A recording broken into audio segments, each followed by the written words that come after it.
Namaskar. A very warm welcome to this Spiritual Growth 2020 group. I thank you for having taken the initiative to join this group.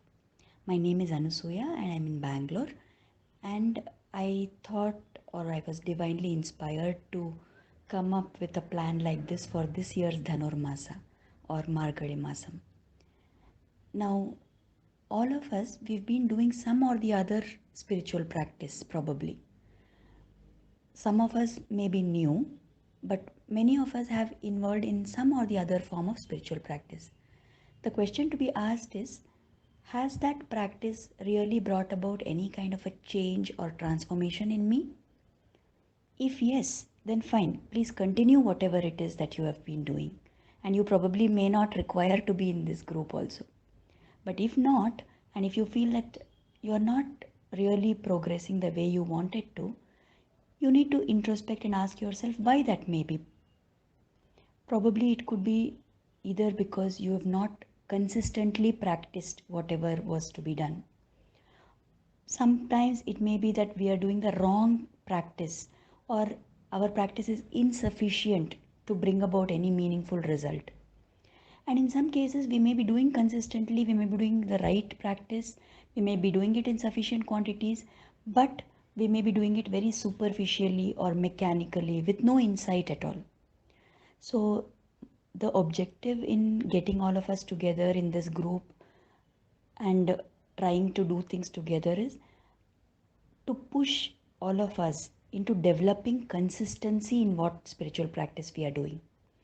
And more importantly, my aim is to help you all introspect and think about what you are doing and do it in a mindful way with a lot of insight so that there will really be transformation from within. Now, of course, for those who are totally new to spiritual practice of any kind, then this being in this group will introduce you to the easiest form of spiritual practice that will hopefully make sure that you progress, provided you follow whatever it is that is expected of you. So, to begin with, as I had written in the message that I sent out, we will be focusing on 3 practices and you will start them from today itself because today is the first day of Dhanurmaasa. So, the first practice is Namasmaran or chanting the God's name. Next is Prarthana or prayer. And the third is Kritagnyata or expressing gratitude. So let's take a little bit about each of these in turn. Namasmaran or chanting is the easiest form of spiritual practice that we can do in this Kali Yuga because our capacities are limited. We don't have resources or we don't have time, we don't have the ability to concentrate for long durations. So the easiest thing we can do is to do all our jobs and keep remembering God and chanting His name. So what should you chant? Already if you have been chanting some mantra or you have a guru mantra, then please continue chanting that. If you don't have a particular mantra, you can chant the name of any Ishta Devata whom you like. Maybe if you like Krishna, you could chant Om Namo Bhagavate Vasudevaya. If you like Lord Rama, then you could chant Shri Ram Jai Ram Jai Jai Ram. If not, chant the name of your family deity or Kula Devata. Like for example, if Venkatesha is your Kula Devata, chant Shri Venkateshaya Namaha. If Renuka Devi is your Kula Devi, then chant Shri Renuka Devyai Namaha. Now when should you chant? You can chant at any time of the day. There are no restrictions to chanting which is done with the mind. Like it is not necessary that you should have had your bath and only then you can chant, or that during those times of the month the ladies should not chant. Anything which is done with the mind has none of the restrictions of ritualistic worship. You can chant loudly or you can chant silently, but generally in the way we live our lives today, we may not have the luxury to have a quiet place where people don't get disturbed. So in that case, chanting aloud may be difficult. Then you can chant silently in the mind. How to chant? With concentration. Sitting in one place is the best way to chant. Set aside 15 minutes in your day. So how much you should chant is for 15 minutes every day. That is the minimum. If you want to do more and if you have the time to do more chanting, please do so. But make sure that in a day, at least 15 minutes you would have chanted. You can do it at one stretch or split it up into 2 or 3 sessions. It is up to you. But generally, if you had to be able to do it 15 minutes continuously, it will give better results because there is a focused effort there.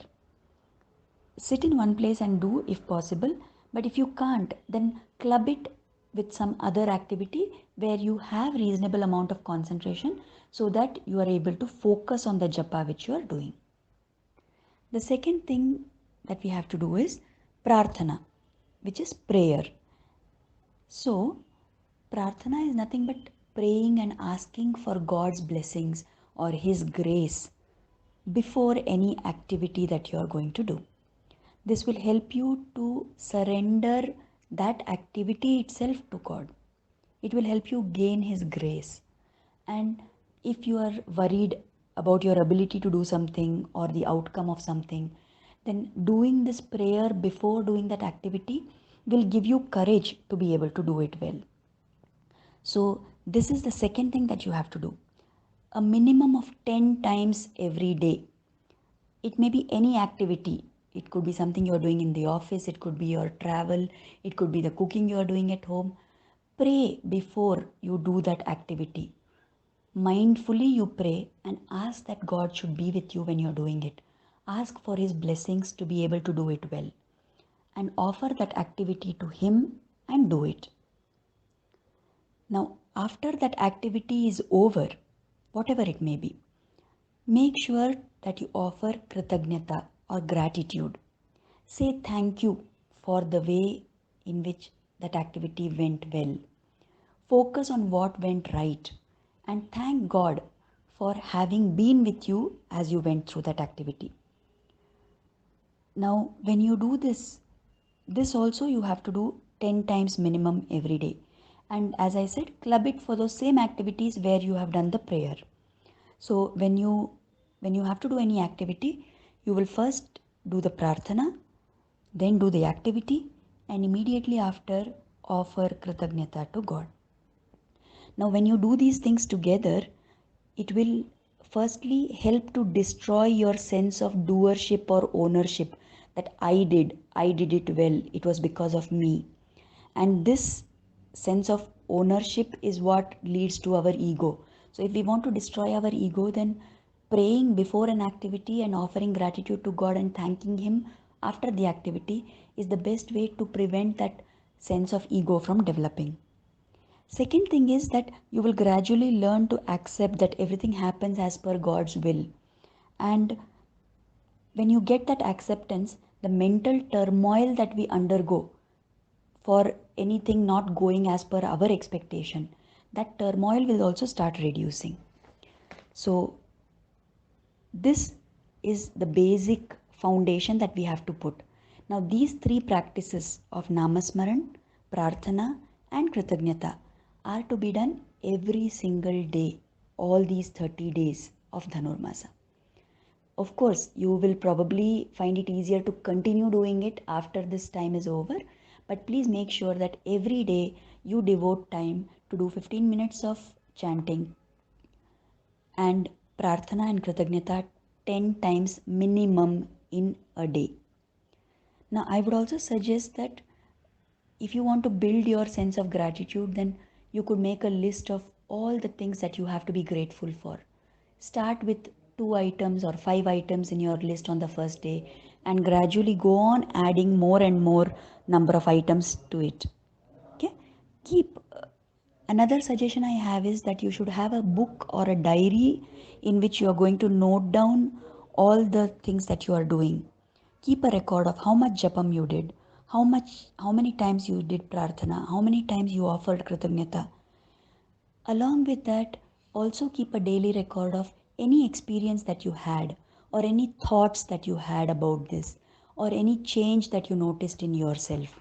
Anything that is, striking about this practice that you have started, please make a note of it and keep. As we go ahead, there will be other aspects that I had mentioned in the message about Abhyasa, about reducing our Swabhav Dosh. We will cover all those things gradually, but first we need to have a strong foundation, and that will come from the Namasmaran, Prarthana, and Kritagnyata. So there is no way that I am going to be able to monitor you. There are about 140 people in this group. There is no question of me monitoring everybody. This project that I have envisaged is a kind of do it yourself, project. So you will have to take responsibility and ownership of your own journey. Make sure that you do all these activities that I have said, and as time passes, we will see and we will assess how it has helped us, to what extent it has helped us, and we will go ahead with all the other aspects also. Tomorrow I will again send an audio message because this is easier to convey and for you to grasp also. I will send something for you to read or something to contemplate on, so that that aspect will also get added in. So from today itself, please start with the Namasmarana, the Kritagnyata, and the Prarthana aspects.